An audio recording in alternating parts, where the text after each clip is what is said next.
Sí, creo que para nosotros ganar hoy era muy necesario y obviamente haber empatado un partido que era ganable, merecíamos ganarlo, debíamos ganarlo, las sensaciones de impotencia, ¿no? Sí, lo que pasa es que analizar, ¿vio? No, defendimos bien, elevamos mucho la cantidad de quites, de recuperaciones, la intensidad del juego, después eso en recuperación, en posesión. El juego del equipo fue variado, paciente, elaborado, sin urgencia. La cantidad de llegadas podrían haber sido mayor, pero tuvimos unas 10 ocasiones de gol, que no es poco.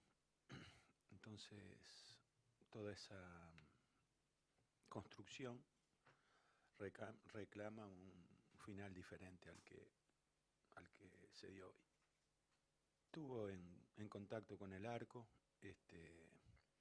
extrañamente el tipo de juego que se dio hubiera autorizado a pensar que lo íbamos a encontrar más, que el equipo lo iba a encontrar más de lo que lo encontró, pero de todas maneras la, la característica de presentar, eh,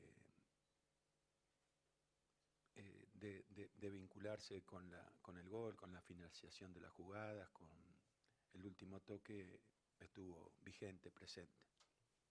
No especialmente, pero cuando uno tiene que explicar con tanta reiteración el mismo escenario, este escenario no es nuevo para esta temporada nuestra. Este, esta temporada ha tenido contra los equipos, no contra los equipos superiores al nuestro, pero contra los equipos iguales o inferiores al nuestro, el rasgo ha sido este, ¿no? Entonces, tener que justificar constantemente frente al público a través de ustedes que no obtenemos lo que merecemos cuando esa situación se reitera con tanta frecuencia, genera inhibición más que decaimiento, ¿no? Uno tiene un poco de uno siente que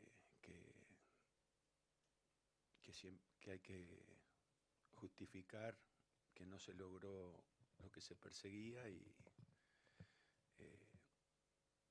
sabiendo que lo que se espera es que se obtenga, no que se merezca.